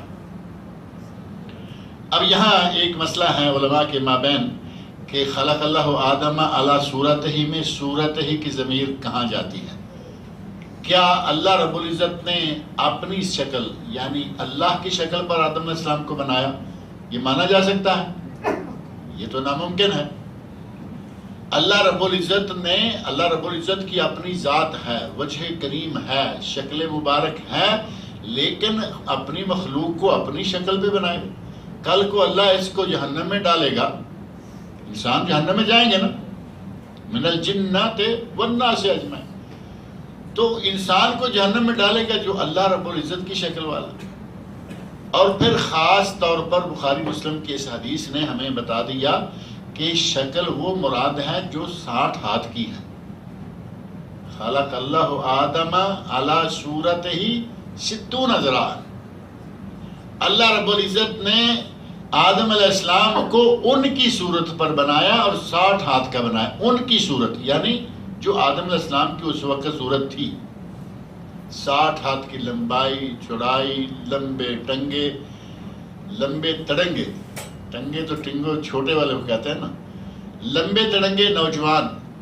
اور جس طرح دوسرے لوگ عموماً پہلے ماں کے پیٹ میں جنین، بلکہ اس سے پہلے نطفہ، مضغہ، علقہ، پھر اس کے بعد انسان، لیکن جنین ماں کے پیٹ میں 9 مہینے کے بعد دنیا میں آیا. لڑکپن، بچپن، لڑکپن، جوانی. آدم علیہ السلام ان مراحل سے نہیں گزرے، بلکہ نبی صلی اللہ علیہ وسلم نے فرمایا کہ اللہ نے آدم کو ان کی شکل میں مکمل 60 ہاتھ کا بنایا. آغاز ہی اللہ رب العزت نے یہ کیا کہ میں جیسے چاہوں کر سکتا ہوں. پھر آدم علیہ السلام سے ان کی بیوی حضرت حوا علیہ السلام کو آدم علیہ السلام کی پسلی سے پیدا فرمایا. قانون یہاں بھی ختم ہوا، کیونکہ وہ میاں بیوی نہیں، وہ ماں، اس کے ماں باپ نہیں، نہ باپ ہیں بلکہ شوہر ہیں. شوہر کی پسلی سے اللہ نے بیوی کو دنیا میں بھیج دیا. سارا سلسلہ مسلسل چلتا رہا، اور جب سب سے آخری نبی سے پہلے نبی، آخری نبی محمد رسول اللہ صلی اللہ علیہ وسلم، اور ان سے پہلے عیسیٰ علیہ السلام، یہاں آ کے اللہ رب العزت نے پھر ایک مرتبہ اپنی قدرت کا مظاہرہ کیا اور عیسیٰ علیہ السلام کو بغیر باپ کے پیدا کیا. نشانی ہے بغیر باپ کے ہیں. اور اللہ نے انبیاء کے ساتھ یہ ایک خاص طور پر وعدہ کیا ہوا ہے کہ انبیاء کو ہم دنیا میں، آخرت میں عزت دیں گے، احترام دیں گے، مقام دیں گے، جنت دیں گے. لیکن جو دوسرے لوگ ہیں ان کی نسبت، مثلا لکڑی کے بنائے ہوئے بت ہیں، ان کو لوگ بھی نہیں کہہ سکتے. قرآن کریم نے جو لفظ استعمال فرمایا ہے وہ ہے انکم وما تعبدون من دون اللہ حسب جہنم. تم مشرک اور جن چیزوں کو تم پوجتے ہو وہ ساری کی ساری جہنم کا ایندھن بنے گی. یہاں قرآن کریم میں لفظ استعمال ہوا ہے وما تعبدون، ومن تعبدون نہیں ہے. اب عربی کا قاعدہ ہے کہ ما جو ہے وہ غیر عاقل کے لیے ہوتا ہے، یعنی لکڑی، پتھر، درخت، یہ وہ، حتیٰ کہ حیوان بھی غیر عاقل ہے نا. عاقل کون ہے؟ جن اور انسان، فرشتے ہیں. عاقل کے لیے ما استعمال نہیں ہوتا، ما ہمیشہ غیر عاقل کے لیے استعمال ہوتا ہے. اللہ نے فرمایا کہ جن چیزوں کو تم پوجتے ہو، عیسیٰ علیہ السلام کو چھوڑ کر، مریم علیہ السلام کو چھوڑ کر، حضرت عزیر علیہ السلام کو چھوڑ کر. عزیر علیہ السلام کو کہا نا کہ وہ بھی اللہ کے بیٹے ہیں. عزیر علیہ السلام کے بارے میں کہا اللہ کے بیٹے ہیں. عیسیٰ علیہ السلام کے بارے میں کہا کہ یہ اللہ کا نبی ہے، اللہ کا بیٹا ہے، اور ثالث و ثلاثہ، 3 میں سے تیسرا ہے. 3 رب بنائے اور کہا کہ ایک عیسیٰ بھی رب ہے. مختلف شکلیں، مختلف نظریات، ایک سے بڑھ کے ایک ان کے اندر نظریات پھیلتے گئے. یہ مراد نہیں ہے جو چیزیں، جن چیزوں کو اللہ کا شریک بنایا جاتا ہے. اب اس میں آپ دیکھیں ہاتھی بھی آ سکتا ہے، سانپ بھی آ سکتا ہے، اور لکڑی کے بنائے ہوئے، پتھر کے بنائے ہوئے، سونے چاندی کے بنائے ہوئے پتھر سارے آ سکتے ہیں. اللہ رب العزت نے واضح طور پر فرما دیا انکم وما تعبدون من دون اللہ حسب جہنم انتم لہا واردون، کہ یہ ساری چیزیں تم اور تمہارے یہ معبود جہنم میں جائیں گے اور تمہیں جہنم میں جانا ہوگا. اللہ رب العزت نے معاملہ صاف کر دیا. لیکن یہ جب سنتے ہیں کہ جو بھی معبود ہیں وہ جہنم میں جائے، کہتے ہیں کہ پھر تمہارا عیسیٰ بھی جہنم میں جائے گا. اس بات پہ انہوں نے ٹھٹھا مچایا، شور مچایا. نبی اکرم صلی اللہ علیہ وسلم کے سامنے انہوں نے نیا رنگ دینا چاہا تو اللہ رب العزت نے ان کا رد کرتے ہوئے یہاں فرمایا کہ یہ ایسا نہیں ہے. اے میرے نبی، تیری قوم ایسے خامخواہ شور مچا رہی ہے. ہم جو چیزیں یہ پوجتے ہیں، اور اگر کسی چیز کی انہوں نے مثال بنا رکھی ہے، تمثال بنا رکھی ہے، اسٹیچو بنایا ہوا ہے. مثال کے طور پر انسان ہے، انسان کو پوجتے ہیں، اس کا اسٹیچو بنایا ہوا ہے، وہ اسٹیچو بھی جہنم جائے گا. لیکن انسان اگر خود نیک ہے تو وہ نہیں، کیونکہ اس کے لیے اللہ رب العزت نے باقاعدہ ایک قانون بنا رکھا ہے کہ ہم نے انہیں حسنہ کا وعدہ کر رکھا ہے. ان الذین سبقت لہم من الحسنى، جن کے لیے ہمارا نیکی کا وعدہ پہلے ہو چکا، یعنی جن کے ساتھ ہم نے خیر کرنی ہے، نیکی کرنی ہے، ان کے ساتھ وعدہ ہو چکا ہے. اولئک عنہا مبعدون، وہ جہنم سے بہت دور رہیں گے. لا یسمعون حسیسہا، دور اتنے رہیں گے کہ وہ جہنم کی آہٹ تک نہیں سنیں گے. جہنم کے اندر چیخو پکار جو کچھ بھی ہوگا، خوفناک آوازیں آئیں گی. اللہ کے بندے جن سے اللہ کا وعدہ ہے کہ میں تمہیں خیر اور بھلائی دوں گا، آخرت میں حسنہ دوں گا، وہ جہنم کی آہٹ بھی نہیں سن سکیں گے. وَهُمْ فِي مَا اشْتَهَتْ أَنفُسُهُمْ خَالِدُونَ، اور وہ اس جنت میں ہمیشہ رہیں گے جس میں ان کا جو جی چاہے گا اللہ انہیں عطا کرے گا. جو جی چاہے گا، مَشْتَهَتْ بِهِ أَنفُسُهُمْ، مَشْتَهَتْ أَنفُسُهُمْ، اللہ ان کے ہر مطالبے کو، ان کے دل کی ہر خواہش کو، ہر تمنا کو پورا کرے گا. کئی لوگ سوال کر لیتے ہیں، کہتے ہیں کہ جنت میں مردوں کو تو حوریں ملے گی، تو حوروں کو کیا ملے گا؟ کیا عورتوں کو کیا ملے گا؟ مردوں کو حوریں ملے گی، عورتوں کو کیا ملے گا؟ یہ دیکھیں اللہ رب العزت نے جواب دیا کہ جنت میں جانے والا شخص مرد ہے یا عورت ہے، وہ جس چیز کا مطالبہ کرے گا اللہ اسے دے گا. لیکن اللہ رب العزت کی طرف سے عورت کی صنف نازک ایک حیا کا پتلا ہے، اللہ رب العزت نے مرد کی طرح اس کے تذکرے نہیں کیے، لیکن یہ کہہ دیا کہ جو چیز بھی وَهُمْ فِي مَا اشْتَهَتْ أَنفُسُهُمْ خَالِدُونَ، جس چیز کی ان کی خواہش ہوگی اللہ ان کی ہر خواہش کو پورا کرے گا. عورت کی خواہش جو بھی ہو سکتی ہے اللہ رب العزت پوری کرے گا. جواب آ گیا. اور یہی بات جو ہے قرآن کریم کے ایک اور مقام پر بھی اللہ نے بتائی ہے، اور وہاں بھی یہ کہا کہ جس میں جو بھی نفس چاہے گا، ما تشتہی الیہ الانفس، جو نفس جو چیز مطالبہ کرے گی اللہ رب العزت اس نفس کو وہ چیز دے گا. گویا کہ اس سوال کا جواب جو ہے ان الفاظ کے اندر شافی اور کافی جواب موجود ہے. اسی طرح حضرت عیسیٰ علیہ السلام اللہ رب العزت کی طرف سے ایک خاص علامت ہیں. تخلیق کے اعتبار سے اللہ رب العزت نے انہیں جو معجزہ دیے اس اعتبار سے بھی وہ اللہ کی نشانی ہے. اللہ رب العزت نے انہیں بھی بنی اسرائیل کی طرف بھیجا اور ان کو بعض ایسی چیزیں دی، انہیں لکھنا سکھایا، حکمت عطا کی، تورات دی، انجیل دی. وَرَسُولًا إِلَى بَنِي إِسْرَائِيل، بنی اسرائیل کی طرف انہیں رسول بنا کر بھیجا. آپ کہیں گے تورات دی، انجیل دی، یہ دو کتابیں کیسے ہو گئیں؟ ایک تو موسیٰ علیہ السلام کی، موسیٰ علیہ السلام کی کتاب بھی موجود ہے. انبیاء پہلی کتابوں کی تصدیق کرتے ہیں. قرآن کریم پہلی کتابوں کی تصدیق کرتا ہے، مصدقا لما بین یدیہ. قرآن اپنے سے پہلی کتابوں کی تائید تصدیق کرتا ہے. اسی طرح فرمایا کہ وہ ان کے پاس تھی. انی قد جئتکم بآیۃ من ربکم. عیسیٰ علیہ السلام کہتے ہیں اپنی قوم کو کہ میں تمہارے پاس تمہارے رب کی طرف سے ایک نشانی لایا ہوں. انی اخلق لکم من الطین، میں تمہارے سامنے مٹی سے ایک شکل بناتا ہوں. عیسیٰ علیہ السلام میں یہ قدرت تو نہیں ہے نا کہ وہ تخلیق کریں چیز کی. فرمایا کہ میں مٹی کی ایک چیز بناتا ہوں، کہیئۃ الطیر، گویا کہ پرندہ ہے وہ. اب پرندہ روئی کا بناتے ہیں، فوم کا بناتے ہیں. آج کل تو پرندے، بھالو، یہ اور وہ بڑا کچھ اون سے اور فوم سے اور یہ وہ سے بنا ہوا ہے.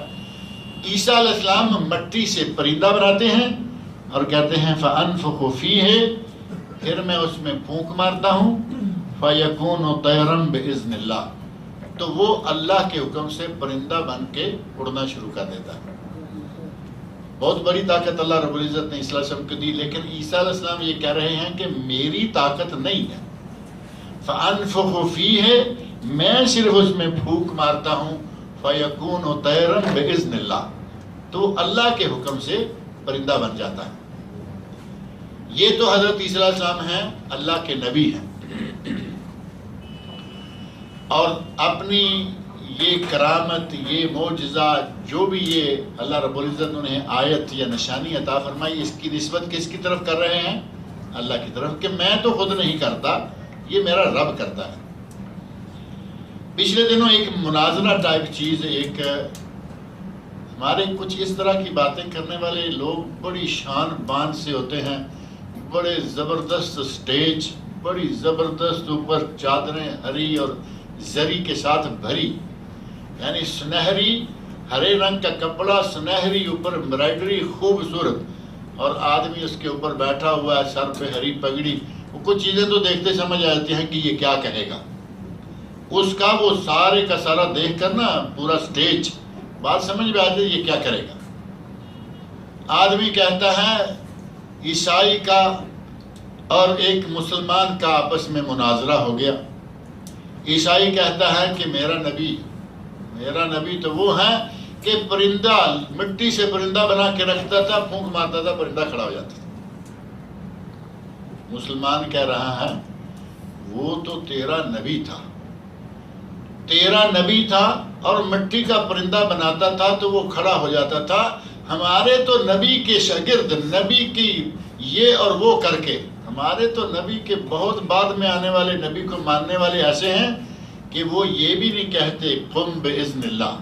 عیسیٰ علیہ السلام تو کہا کرتے نا قم باذن اللہ، مردے کو قم باذن اللہ کہا، اللہ کے حکم سے اٹھ جا، وہ اٹھ گیا۔ کہتے ہیں کہ ہمارے تو نبی تو دور کی اور بڑی بات، ہمارے تو نبی کے امتی ایسے ہیں، کہاں کہ ادھر ہڈیاں لاؤ، مرغی جو کھالی ہے ہڈیاں پھینک دی ہیں، ہڈیاں لاؤ، ہڈیاں کٹھی کر کے رکھی گئی اور کہا کم باذنی، اے مرغی میرے حکم سے کھڑی ہو جا۔ کہتے ہیں مرغی اٹھ کے چلنا شروع ہو گئی اور بھاگ گئی۔ یہ ہمارے مولوی کہہ رہے ہیں کہ ہمارے تو لوگ، اور شیخ عبد القادر جیلانی اور کیا کیا ان کے انہوں نے معجزات اور کرامات معروف کر رکھی ہیں۔ اللہ رب العزت نے حضرت عیسیٰ علیہ السلام کو جو طاقت دی وہ بھی کہہ رہے ہیں کہ میں صرف بنا کے شکل پھونک مارتا ہوں، فَيَكُونُ طَيْرًا بِإِذْنِ اللَّهِ، تو وہ اللہ کے حکم سے، اللہ کی قدرت سے جانور پرندہ بن جاتا ہے، اڑ جاتا ہے۔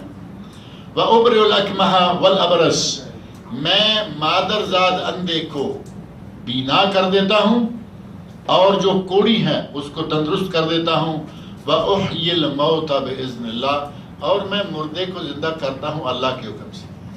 نبی اپنی زبان سے کہہ رہا ہے کہ میں اللہ کے حکم سے یہ کام کرتا ہوں، اور ہمارا نبی کا امتی کہہ رہا ہے کہ نبی کے امتیوں میں وہ لوگ ہیں وہ اپنے حکم سے ہی ہڈیوں سے مرغی بنا کے چلا دیا کرتے تھے۔ بڑے عجیب و غریب قسم کے ذہن ہیں ہمارے پاکستان انڈیا میں۔ وَأُنَبِّئُكُمْ بِمَا تَأْكُلُونَ وَمَا تَدَّخِرُونَ فِي بُيُوتِكُمْ، حضرت عیسیٰ علیہ السلام نے اپنا سلسلہ جو ہے یہ سارا سنایا۔ جب مشرکین مکہ کے سامنے نبی اکرم صلی اللہ علیہ وسلم نے اللہ رب العزت کی یہ بیان کی کہ اللہ نے عیسیٰ علیہ السلام کو پیدا کیا، اور جب یہ بات آئی کہ جو بھی مشرک ہیں وہ اور جن چیزوں کو اللہ کے ساتھ شریک کیا جا رہا ہے وہ سارے کے سارے حسب و جہنم کا ایندھن بنیں گے، تو انہوں نے ٹھٹھا مارا، حد سے جیسے آدمی یکدم اکٹھے ہنسنا شروع ہو جاتے ہیں، زور سے ہنسے، زور سے نبی صلی اللہ علیہ وسلم کی ہنسی اڑائی۔ اللہ رب العزت نے ان کا جواب دیتے ہوئے فرمایا کہ یہ عیسیٰ علیہ السلام کو اس میں شامل نہ کرو، وہ ہمارے نبی، ہماری نشانی ہے، ہم نے ان کو ایک خاص طریقے سے دنیا میں بھیجا ہے، اور ہمارا اپنے انبیاء کے ساتھ وعدہ ہے کوئی نبی جہنم میں نہیں جانا۔ نبی کے تو ماننے والے جہنم میں نہیں جائیں گے اگر وہ ماننے والے صحیح ہیں، اور اگر اس طرح کے ماننے والے ہیں جو جب چاہیں نبی کو اللہ کے بھی قریب لے جاتے ہیں، جب چاہیں نبی کو اللہ ہی بنا دیتے ہیں، ہمارے ایسے لوگ ہیں یا نہیں؟ وہی جو مستوی عرش تھا خدا ہو کر، وہی جو مستوی عرش تھا خدا ہو کر اتر پڑا مدینے میں مستوی ہو کر، کہتے ہیں وہی جو پہلے عرش پر تھا وہ مدینہ میں آ گیا۔ ان لوگوں کی بات نہیں ہے جو نبی کے ماننے والے، شریعت پر عمل کرنے والے ہیں، انبیاء ہی نہیں بلکہ یہ لوگ بھی انشاءاللہ جنت میں جائیں گے۔ اللہ نے فرمایا وَلَمَّا ضُرِبَ ابْنُ مَرْيَمَ مثلاً، جب ابن مریم کی مثال دی گئی، اِذَا قَوْمُكَ مِنْهُ يَصِدُّونَ، تو اس پر تیری قوم زور زور سے ہنستی ہے، ٹھٹھے لگاتی ہے۔ وَقَالُوا، اور صرف اتنا ہی نہیں، کہ ہنسے اور بات آئی گئی ہو جائے، بلکہ کہتے ہیں آلہتنا خیر ام ہوا، وہ عیسیٰ بہتر ہیں یا ہمارے یہ معبود بہتر ہیں؟ کہتے ہیں اس سے تو پھر ہمارے معبود بہتر ہیں، یہ بھی ڈالے جائیں گے، وہ بھی ڈالے جائیں گے، وہ بھی ایندھن یہ بھی ایندھن، پھر تو ہمارے معبود اچھے ہوئے۔ اللہ رب العزت نے فرمایا ما ضربوہ لک الا جدلا، اے میرے نبی یہ لوگ جو ہیں یہ سوائے جھگڑے کی غرض کے علاوہ ان کے پاس کچھ بھی نہیں ہے۔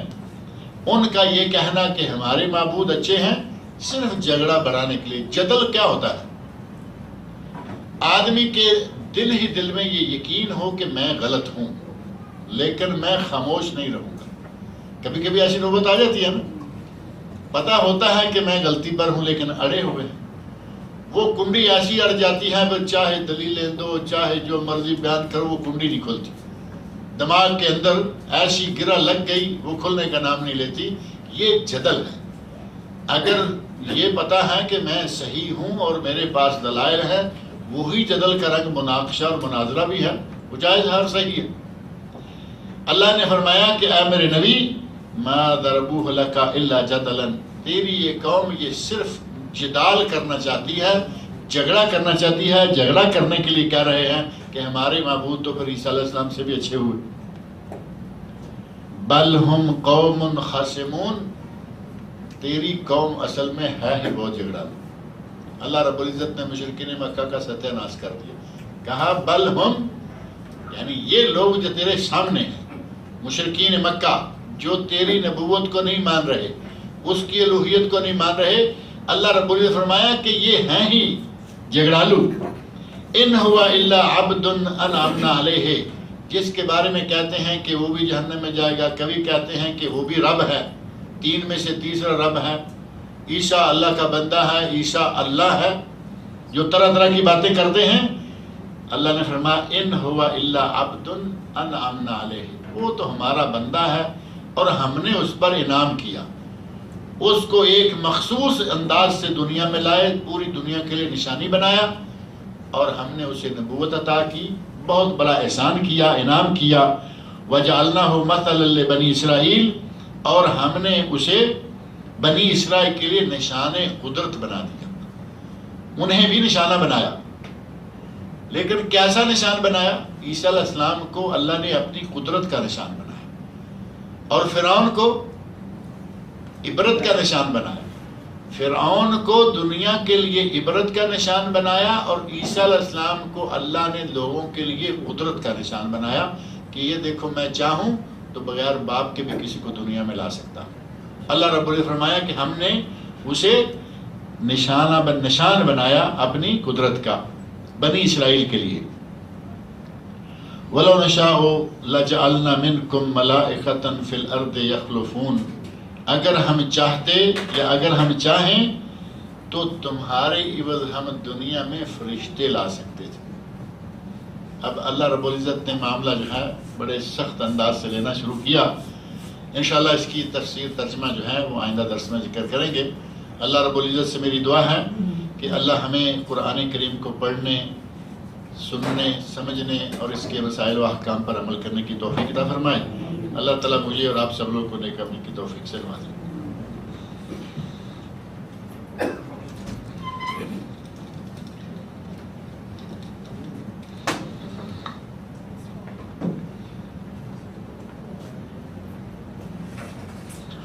لکھا ہے کہ کیا والدین کے لیے دونوں کے لیے الگ الگ حج بدل کرنا ہوگا، یعنی یا دونوں کو ایک ہی میں ڈالا جا سکتا ہے،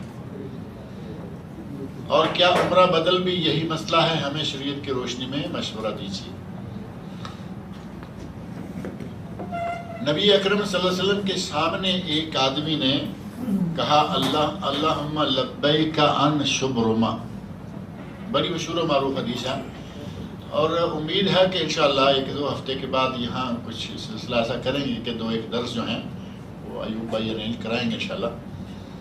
ان میں مسائل حج، مناسک حج اور مناسک مسائل عمرہ وہ سارے تفصیل سے ایک دو دنوں میں آگے پیچھے مسلسل، تاکہ سب کے ذہن میں ہوں۔ کچھ لوگ جا رہے ہیں حج پر، کچھ جانے کا ارادہ رکھتے ہیں، کچھ لوگ غلطیاں کر چکے ہیں، ان کی اصلاح ہو جائے گی.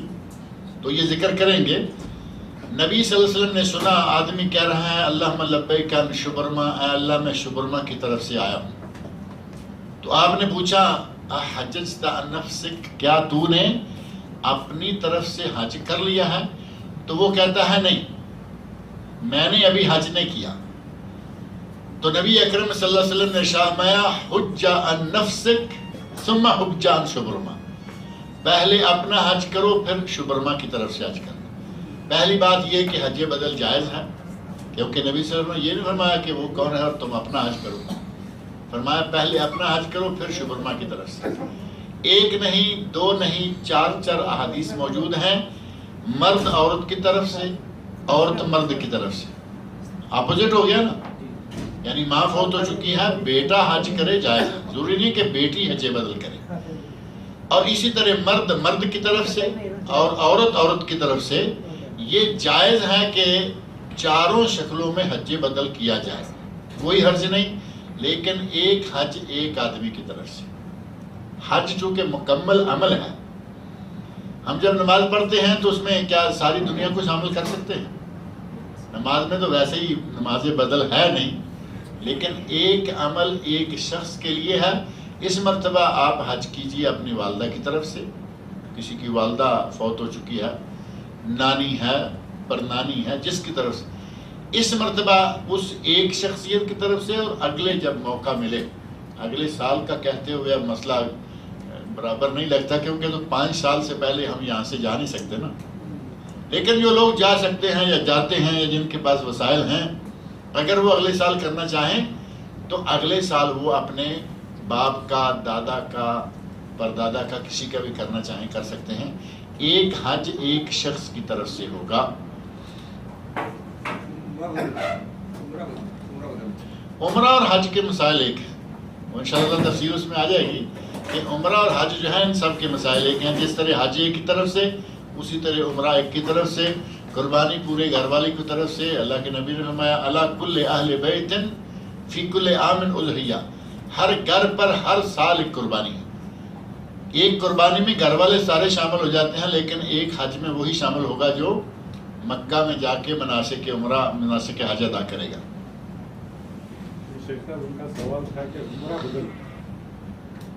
میں یہی کر رہا ہوں، ذکر کر رہا ہوں کہ عمرہ نہیں کہہ رہے ہیں کہ کیا یہی مسئلہ عمرہ کا بھی ہے کہ وہ بھی ایک ہی کی طرف سے ہے یا وہ کئی لوگوں کی طرف سے. جس طرح حج ایک کی طرف سے اس طرح عمرہ ایک کی طرف سے. اور حج بدل کے دلائل موجود ہیں. عمرہ بدل کے دلائل میں ہمیشہ ذکر کرتا آ رہا ہوں کہ کوئی دلیل مجھے نہیں ملی کہ کسی صحابی نے پوچھا ہو کہ میں ماں کی طرف سے، باپ کی طرف سے، بہن کی طرف سے، بھائی کی طرف سے عمرہ کروں اور آپ نے کہا ہو کر لو. کوئی دلیل نہیں ملتی جو سری ہو. اب رہا کہ کہیں گے حج اور عمرہ، حج کے ساتھ عمرہ ہے وہ کیجیے، لیکن اکیلا عمرہ اس کی کوئی دلیل نہیں. علماء نے کہا کہ نہیں، چونکہ وہ حج اکبر ہے اور اس کی دلیل موجود ہے، عمرہ حج اصغر ہے، لہذا یہ بھی کر سکتے ہیں. ہم کہتے ہیں کر سکتے ہیں، کیجیے، لیکن اسپیشل اس کی کوئی دلیل نہیں ملتی. ایک کسی نے لکھا ہے کہ ہماری ہمشیرہ کی صحت کے لیے دعا کیجیے.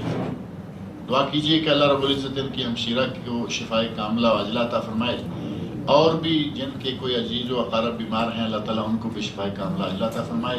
پچھلے دنوں بعض لوگ ہمارے دوست و احباب میں سے بعض کے احباب جو ہیں وہ فوت ہو گئے ہیں، ان کے لیے دعا کریں کہ اللہ تعالیٰ ان کی مغفرت کرے، بشری کوتاہیوں کو اللہ تعالیٰ معاف کرے، اللہ تعالیٰ ان کو جنت الفردوس میں اعلیٰ مقام عطا فرمائے. انڈیا سے ایک سوال ہے کہ ایک شخص اپنی والدہ کے پاؤں چومنا چاہتا تو کیا کرنا چاہیے؟ پاؤں چھونے کے بارے میں سوال آ رہا ہے، چھونے اور چومنے کے بارے میں یہ سوال پہلے بھی کیا گیا ہے. تو علماء کرام کی بعض کی آراء میری نظر سے گزری ہیں. انہوں نے کہا کہ پاؤں کو چومنے اور چھونے سے گریز کریں، پیشانی پہ بوسہ دے سکتے ہیں، ماں ہے اس کے ہاتھ کو بوسہ دے سکتے ہیں، باپ ہے، کوئی حرج نہیں، لیکن پاؤں تک نہ جائیں. میرا خیال ہے پاؤں تک جانا کوئی اتنا مناسب بھی نہیں لگتا. پاؤں کو چھوڑ دیں، اگرچہ ماں کے پاؤں کے نیچے جنت ہے، یہ تو بات ہے نا، لیکن اس کا معنی یہ تو نہیں ہے نا کہ ماں باتھ روم سے نکل رہی ہے اور ہم کہیں کہ ہماری جنت تو ہر حال میں وہی ہے اور ہم اس کو چومیں گے چاٹیں گے. ہر چیز کا ایک وقت ہے.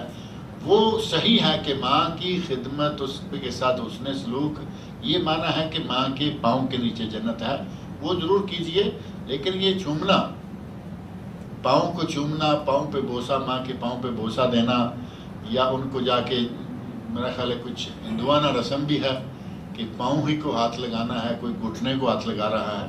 ہمارے مسلمانوں میں اس طرح کی رسوم جو ہیں وہ نہیں ہیں، ان سے گریز کرنا چاہیے. ایک میرا چھوٹا سوال، ہندوستان میں کئی مسلمان ہیں جو مورتیاں بھی بناتے ہیں، چترکاری بناتے ہیں، کافی نامی گرامی چترکار بھی ہوئے ہیں، مقبول شدہ چترکار مطلب جو پینٹر. اچھا، میں نے کہا کیا چیز. کچھ مسلمان یوں ہے کہ ان کا کاروبار ہی جڑا ہوا ہے اور ایسے سامان بناتے ہیں جیسے کچھ کپڑے جس پر رام اور جو جن چیزوں کا استعمال حرکت کفر میں ہوتا ہے، اور لیکن وہ نماز پڑھتے ہیں اور دل سے صاف ہے. میں نہیں جانتا کیسے ہیں، تو ان کا حوالہ بتائیے، ان کا کیا ہوگا مورتیاں بنانے والوں کا، ایسے مسلمان اور جیسے درگاہ سے بھی جڑے ہوئے بہت سارے لوگ، ان کا کاروبار جڑا ہوا ہے. قرآن کریم میں اللہ رب العزت نے ارشاد فرمایا ہے، تعاونوا علی البر والتقوی ولا تعاونوا علی الاثم والعدوان. بر و تقوی اور نیکی کے کاموں میں تعاون کرو، لیکن برائی کے کاموں میں، گناہ کے، نافرمانی کے کاموں میں تعاون نہ کرو.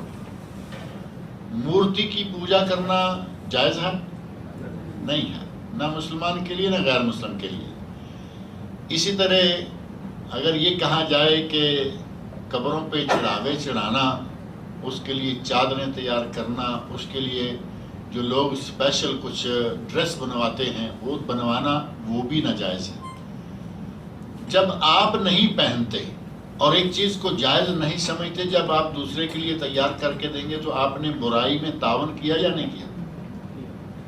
اس وجہ سے اگر کوئی آدمی مٹی کا، لکڑی کا، سونے کا، پیتل کا، کسی بھی چیز کا کوئی بھگوان بناتا ہے یا بت بناتا ہے یا مورتی بناتا ہے، تو وہ آدمی خود تو مورتی کی پوجا نہیں کرتا، لیکن وہ مورتی کی پوجا کرنے والوں کے لیے جعلی خدا بنا بنا کے دے رہا ہے. تو یہ برے کام، نافرمانی میں تعاون کر رہا ہے. اب ایک آدمی کہے جی میں نہیں بناؤں گا، تو دوسرا بناتا ہے، بناتا رہے، ہمیں اس سے کیا. ہمیں کئی مرتبہ ایسے کئی لوگوں سے واسطہ پڑتا ہے، کہتے ہیں جی کسی کو کہو نا کہ داڑھی مونڈنا، اس کی اجرت لینا ٹھیک نہیں ہے، میں نہیں مونڈوں گا تو اور کوئی مونڈ دے گا، کہیں دوسری دکان پہ سے، وہ دوسری میں جائے، وہ 10ویں میں جائے، وہ جہاں جاتا ہے جائے. تم اپنا معاملہ سیدھا رکھو، آپ بت نہ بناؤ، نہ بیچو، نہ اس طرح کی چیزیں جو کہ قبر پرستی کے ضمن میں آتی ہیں، نہ ان کی خرید و فروخت کرو.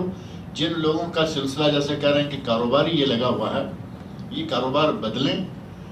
حضرت ابن عباس رضی اللہ عنہ کے سامنے ایک آدمی نے کہا، جب حدیث معروف موجود ہے، اِنَّ أَشَدَّ النَّاسِ عَذَابًا يَوْمَ الْقِيَامَةِ الْمُصَوِّرُونَ.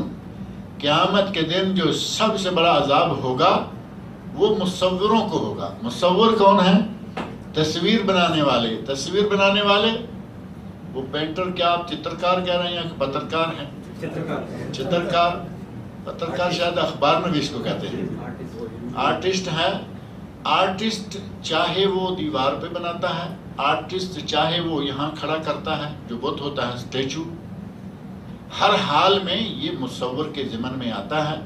اور نبی سے فرماتے ہیں کہ قیامت کے دن سب سے سخت ترین عذاب مصور کو ہوگا. اب وہ آدمی کہتا ہے کہ میں تو حضرت سوائے اس پینٹنگ کے اور کچھ جانتا نہیں.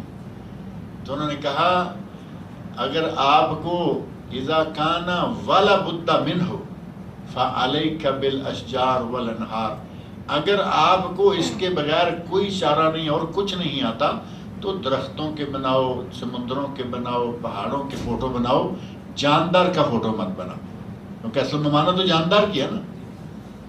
وہی معاملہ اس کاروبار کا ہے کہ اگر کسی کا کاروبار درباروں کے ساتھ جڑا ہوا ہے، کسی کا کاروبار مزاروں کے ساتھ، کسی کا کاروبار مندروں کے ساتھ، کسی کا کاروبار چرچوں کے ساتھ، جس کا اس قسم کا کاروبار ہے جو شرک میں تعاون کرتے ہیں، وہ کاروبار بدلیں اور اچھا کاروبار اللہ تعالیٰ ان کو انشاءاللہ کوئی دے گا.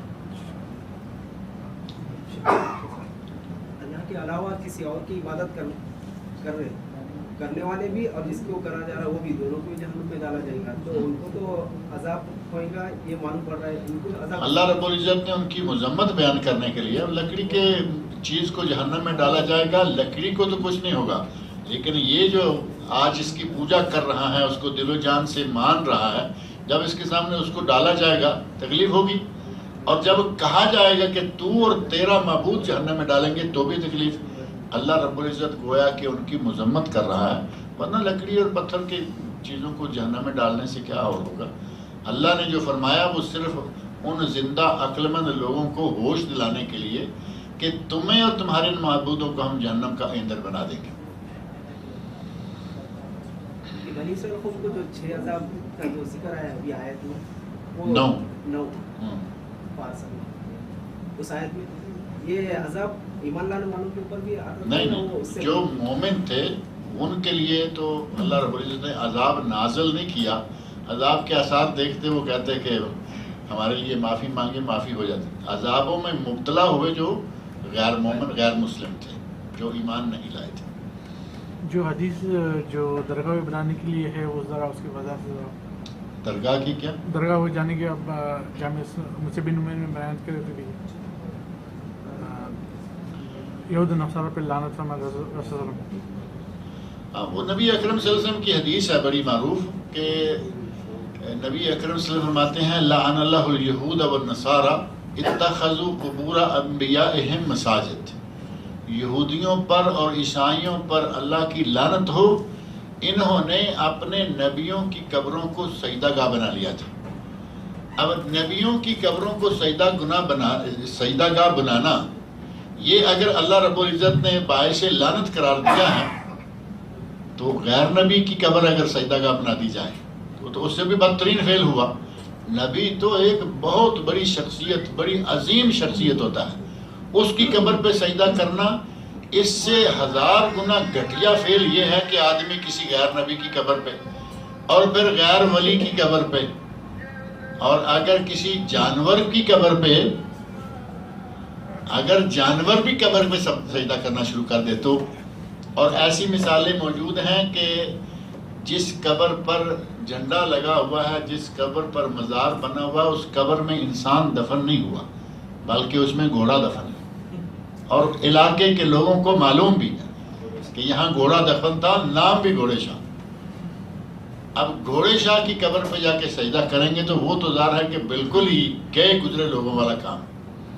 اور ایک نہیں کئی حدیث میں نبی اکرم صلی اللہ علیہ وسلم نے مذمت فرمائی.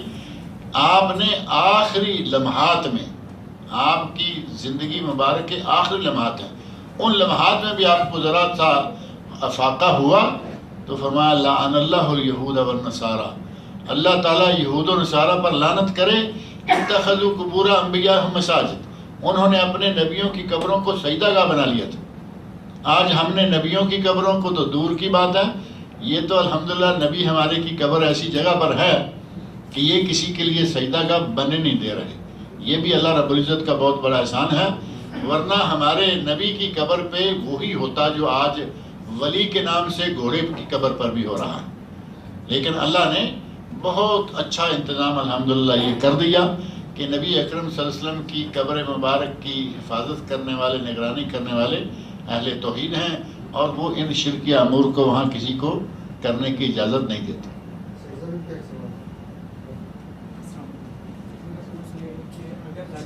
غیر خواتین کا دودھ پیا ہو چمچے سے اسپون سے، وہ لڑکے کا نکاح اس خواتین کی لڑکی سے جائز ہے کیا؟ خاتون کہیں، خواتین بہت سارے ہوتے ہیں. ایک خاتون کا دودھ، بیٹھیے، جہاں تک تعلق ہے دودھ پینے کا، دودھ پینے میں یہ شرط نہیں ہے کہ ماں کی چھاتی سے، پستان سے ہی دودھ پیے تبھی ہے، اصلاً تو وہی ہے نا. لیکن اگر کوئی دودھ نکال کر بچے کو دودھ پلا دیتی ہے، ابھی پچھلے چند دنوں میں مجھے کسی نے ٹیلی فون پر بھی کسی طرح کی بات پوچھی، اس میں یہ ہے کہ اگر 5 مرتبہ بچے کو پیٹ بھر کے دودھ پلا دیا، دودھ نکالا اور پلا دیا. چھوٹے بچے کو دودھ کتنا چاہیے؟ تھوڑا سا دودھ چاہیے. ایک مرتبہ نکالا پلایا، پھر بچے نے رونا شروع کر دیا، پھر نکالا پلایا، اگر کسی عورت نے اس طرح بچے کو 5 مرتبہ دودھ پلا دیا تو وہ اس کی ماں ہو گئی، اس عورت کی بیٹیاں اس لڑکے کے لیے بہنیں ہو گئی اور ان کا نکاح نہیں ہوگا۔ جس نے سوال پوچھا تھا فون پر مجھے، انہوں نے کہا کہ ایک مرتبہ ایسا ہوا ہے کہ چمچ کے ساتھ تھوڑا سا دودھ جو ہے کسی برتن میں نکالا، چمچ سے پلایا، تو ایک مرتبہ دودھ سے نہیں، لا تحرم المس ولا مستان، ایک یا 2 مرتبہ دودھ پینا یہ عورت کو اس کی ماں نہیں بناتا یا حرام نہیں کرتا، بلکہ ام المومنین حضرت عائشہ صدیقہ رضی اللہ عنہا فرماتی ہیں کہ شروع اسلام میں 10 مرتبہ دودھ پینا تھا، کہ 10 مرتبہ دودھ پیے تب جا کے وہ عورت ماں بنتی ہے، اور پھر یہ 5 مرتبہ رہ گیا اور نبی صلی اللہ علیہ وسلم فوت ہو گئے، اس میں کوئی تبدیلی نہیں ہوئی۔ تو آخر الامر کیا ہوا کہ اگر 5 مرتبہ کوئی کسی عورت کا دودھ پی لے، وہ گلاس سے پی لے، چمچ سے پی لے، فیڈر سے پی لے، چھاتی سے پی لے، وہ عورت اس کی ماں ہو جائے گی اور اس کی بیٹیاں اس آدمی کے لیے بہنیں بن جائیں گی، ان کا ان میں آپس میں نکاح کرنا جائز نہیں ہوگا۔